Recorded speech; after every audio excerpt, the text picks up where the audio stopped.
تو آج جو ہے وہ اجمل سراج ہمارے ساتھ ہیں اور یہ بہت زبردست بات ہے. وہ جیسے شاعر ہیں بہت خوبصورت اور گہرے اور بامانی، ویسے ظاہر ہے کہ ایک ادب کا پورا بھرپور آدمی ہے تو ان کی گفتگو بھی بہت زبردست ہوتی ہے. تو آج ہم اجمل سراج سے یہ سوال کرنے جا رہے ہیں کہ موجودہ دور میں جو ادب کی سماجیات جو ہیں ادب کی، وہ کس معیار پر ہیں؟ کیا بلند معیار ہے ان کا، کیا پست معیار ہے، یا بہت ہی ہم پستی میں چلے گئے ہیں؟ اصل میں آپ کے سوال میں جو ہے نا، آپ کے سوال میں آپ کا جواب جو ہے چھپا ہوا ہے، اور جو بھی اس سوال کو سنے گا میری بات کے بعد وہ ظاہر پا جائے گا.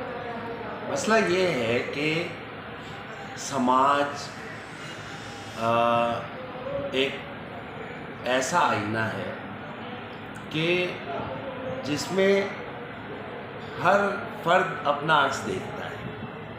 اور آج کا سماج، آج جب ہم بہت ساری ابتلاؤں کا ذکر کرتے ہیں اور ہم مختلف اداروں میں، مختلف شعبوں میں جو ایک انحطاط کی بات کرتے ہیں، تو میں اس کو اس طرح سے دیکھتا ہوں کہ چونکہ ایک اجتماعی بحران کا شکار ہے. یعنی یہ نہیں ہے کہ ادب کے سماج کی صورتحال مخدوش ہے، ایسا نہیں ہے. جو اور دوسرے ادارے ہیں، جو دوسرے شعبے ہیں، یعنی جیسے تعلیمی آپ کو لے لیے، تعلیم کا شعبہ، اب اساتذہ ہوتے تھے، آج بھی اساتذہ ہیں. وکیل ہوتے تھے، وکیلوں کا شعبہ، یعنی انصاف کا، عدل و انصاف کا. اچھا، تو نہیں آج نہیں بھی نہیں وہ ٹھیک ہے، تمہاری باتیں وہ صحیح ہیں، تنزل جو ہے وہ تو ہے، لیکن ہم براہ راست بات کرنا چاہ رہے ہیں کہ کیا معاملات چل رہے ہیں اور کتنا ایک سنجیدہ آدمی کو، ایک سنجیدہ شخصیت کو کتنا کر برداشت کرنا پڑتا ہے ساری صورتحال میں، کہ آنکھیں تو میچی بھی نہیں جا سکتی اور نظر تو سب آ رہا ہے. اس پر بات اصل میں دیکھیے یہ بڑی آپ نے بہت مزے کی بات کی ہے کہ نظر تو سب آ رہا ہے. مسئلہ یہ ہے کہ ایک بے سرا گلوکار جب گاتا ہے، بے سرا یا خراب گانے والا، تو لوگوں کو فوراً پتہ چل جاتا ہے کہ یہ خراب گانے والا ہے. اور جب بہت اچھا گانے والا آتا ہے، راحت علی خان، تو بھی لوگوں کو پتہ چل جاتا ہے، اور 5 سال اور 10 سال میں پتہ چل جاتا ہے، اور وہ لیجنڈ اور یہ اور وہ سب کہلا کے گزر لیتا ہے. لیکن عجیب مسئلہ ہے کہ ادب کے جو فیصلے ہیں اور قصے ہیں، وہ عجیب معاملہ ہے. بھائی ایک آدمی جو ہے وہ احمد فراز ہے، وہ غزل کہتا ہے کہ روز آ جاتا ہے، سمجھاتا ہے، یوں ہے یوں ہے. اچھا، اس کے ہاں ایک غزل وارد ہوتی ہے اور وہ جھوم جاتا ہے کہ یار کیا زمین ہے، کیا غزل ہے، اور مزہ آئے گا، احمد فراز کتنی اچھی غزل لکھ رہا ہے. وہ اپنے اندر یہ اس سرشاری میں ہے. لیکن جب وہ 4 دن کے بعد اپنی غزل کو جو ہے وہ 20 آدمیوں کو لکھے ہوئے دیکھتا ہے، تو اس کو بہت افسوس بھی ہوتا ہے کہ یار یہ تو سب نے لکھ لی. اور جو آج کا جو سننے والا اور جو قاری ہے، مسئلہ اس کا ہے کہ وہ سب کو، گدھے گھوڑوں کو ایک صف میں اس میں باندھا ہوا ہے. مثلاً جیسے آپ کسی سے پوچھیں آپ کے پسندیدہ شعرا، تو وہ جواب دیتے ہیں مرزا غالب اور پروین شاکر.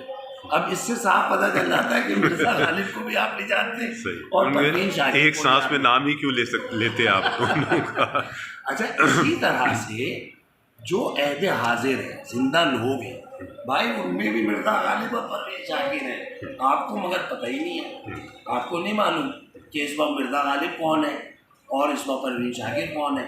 تو یہ ایک مسئلہ ہے. اچھا، ایک اجمل اور بڑے مزے کی صورتحال ہے کہ صف کی صف چلی گئی، کاکشاں ٹوٹ گئی، جو بزرگوں کی تھی، قابل لوگوں کی تھی، شعراء کی تھی، ناقدین کی تھی. اب جو پروڈیوس ہو رہی ہے صورتحال، اور اب بلکہ صدارتی بحران جو شروع ہوا ہے، اس میں ہم دیکھ رہے ہیں کہ ایسے ایسے لوگ صدارتیں کر رہے ہیں کہ شرم آنے لگتی ہے کہ یار یہ وقت آ گیا ہے. ایک وقت وہ تھا تابی صاحب کا، میشر بدایونی صاحب، مظہر حسین شو اور صاحب. میں نے تو وہ وقت دیکھا ہے کہ تابی صاحب کی صدارت اس شہر میں کم از کم 15-20 برس ہوئی ہے. اور ایسا تھا کہ میشر ان کے صاحب سے بھی سامنے بہت سے لوگ ان کے دب گئے۔ سامنے ایسے لوگ دم توڑ گئے کہ ان کی صدارت کا موقع ہی نہیں ملا۔ اور پھر یہ جو دور ہے جس میں دیکھو سراج الدین ظفر زندہ ہیں اور عزیز حامد مدنی ہیں، تو ادھر ناصر کاظمی ہے، بلکہ ہم کراچی تک ہی محدود رہتے ہیں تو منظور حسین شور ہیں، ادھر مجنو گورکھپوری اور اختر حسین رائے پوری جیسے لوگ زندہ ہیں، ادھر مجتبیٰ حسین اور ممتاز حسین، تو آپ ظاہر ہے وہ تو آپ موازنہ نہیں کر سکتے۔ آج نہ ممتاز حسین ہے، نہ مجتبیٰ حسین ہے، نہ مجنو گورکھپوری ہے، نہ اختر حسین، یعنی میں یہ کہہ رہا ہوں ان کی ریپلیسمنٹ نہیں ہوئی۔ وہ سلیم احمد کا شعر ہے کہ بجائے رونق محفل مگر کہاں ہیں وہ لوگ، بجا یہ رونق محفل مگر کہاں ہیں وہ لوگ، یہاں جو اہل محبت کے جانشین ہوں گے کیا کہیں؟ تو آج آپ بتائیں ابوالفضل صدیقی کا کون ریپلیسمنٹ ہے؟ کیا کوئی ناول نگار ہے اس شہر میں؟ کیا کوئی تنقید لکھنے والا ہے؟ کوئی نہیں، ایک نام نہیں لے سکوں گا میں۔ اچھا جو لوگ ہیں وہ بہت کلیریکل ہیں، وہ ادب کے کلرک ہیں، ان کا کوئی یعنی تنقید اور نقد سے ان کا کوئی لینا دینا نہیں ہے، سوائے یہ کہ کتابوں پہ تبصرہ کر کے اگر کوئی نقاد بن گیا ہے تو وہ نقاد ہے آپ کا، ورنہ تو کوئی نقاد توصیفی آراء پر مشتمل ہے صورت ہے۔ پیدا ہوتا تھا، اس کا اپنا چشمہ ہوتا تھا، وہ کلیم الدین احمد ہو، وہ سلیم احمد ہو، وہ عسکری ہو، وہ جو بھی بڑا نام ہے تنقید کا، بھائی وہ اپنی نظر لے کے پیدا ہوتا ہے۔ عسکری صاحب وہ اپنی نظر لے کے پیدا ہوتا ہے، وہ چیزوں کو دیکھتا ہے، چیزوں کو حساب لگاتا ہے، تولتا ہے، ان کو بتاتا ہے۔ وہ تنقیص اور تعریف کرنے کے لیے نہیں ہوتا، تنقیص اور توصیف کرنے کے لیے نہیں ہوتا، وہ جانتا ہے کہ اس کو تولنا ہے، اس کو تول کے بتانا ہے۔ تو آج تو میں تو نہیں دیکھتا کہ سوائے مدرسین کے جو ایک پوری کھیپ ہے جنہوں نے پی ایچ ڈیاں کی ہوئی ہیں اور جن کی 2.5 3 لاکھ پی ایچ ڈی اتنی زیادہ کیسے ہونے لگی ہے؟ ہر فرد جو ہے وہ ڈاکٹر بنا ہوا ہے۔ پی ایچ ڈی میری جان میرے بھائی، آپ ڈی ایس پی کی نوکری لیتے ہیں نا تو آپ کو 50 لاکھ روپے یا اس سے بھی زیادہ، مجھے نہیں معلوم کیا ورڈ کہنا چاہیے، کتنے عدد بتانے چاہیے، تنخواہ وہ رشوت دینی پڑتی ہے۔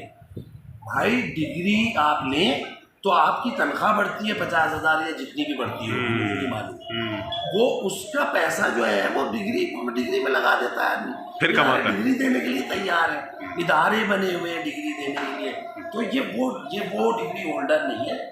ڈاکٹر سجاد باقر رضوی، جب سجاد باقر رضوی نے ڈاکٹریٹ کیا تو اس وقت ڈاکٹریٹ ہوتا تھا 20 سال لگ جاتے تھے۔ ہم نے آخری پی ایچ ڈی دیکھا تھا ڈاکٹر ساجد امجد کو، جن کے ممتحن تھے عبداللہ صدیقی، ان کی نگرانی میں کیا تھا، تو ان کی جوتیاں گھس گئی تھیں، اور میں کیا بتاؤں کہ جو ہے وہ پی ایچ ڈی کیا ہوتا تھا، اور لوگوں کے ذہن میں یہ بالکل نہیں تھا کہ یہ تنخواہ بڑھے گی۔ ریڈی میڈ کام ہو رہا ہے، مطلب یہ ہمارے عہد کا المیہ ہے کہ شاعری سے لے کر تحقیق، جو کہ بہت ذمہ داری والا کام ہے۔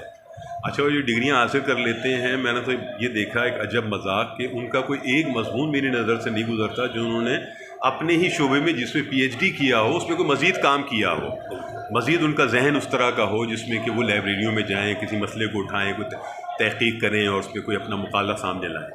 تو وہی ہے کہ ریڈی میڈ ڈگریاں ہیں، ریڈی میڈ لوگ بن گئے ہیں، اور کتنے ڈاکٹرز ہیں کہ بے بہر شعر سنا دیتے ہیں، ان کو معلوم نہیں ہے، کوئی صورتحال معلوم نہیں ہے۔ تو ہوگا کیا؟ لیکن اب سوال یہ ہے کہ اب اس صورتحال میں جہاں ہم کھڑے ہوئے ہیں، میں جو ہے نا دیکھیں اس صورتحال میں تنزلی کی صورتحال ہے، یہ بہت بری طرح ہے، بلا شبہ ہے، لیکن نوید جو ہے وہ یہ ہے کہ ہم جب نئے لوگوں کو دیکھتے ہیں، جب میں دیکھتا ہوں 11 سال کے بچے کو، 12 سال کے بچے کو، 15 سال کے لڑکے کو، 20 سال کے لڑکے کو پڑھتے ہوئے، تو مجھے دیکھ کے ایسا لگتا ہے کہ یہ آگے چل کے یہ لوگ اپنے معاملات کو سیدھا کر لیں گے انشاءاللہ۔ یعنی اس وقت جو صورتحال ہے جس کا ہم خوش امید رہیں کہ حالات جو ہے وہ آنے والا کل ہمارا بہت اچھا اور بہتر ہوگا۔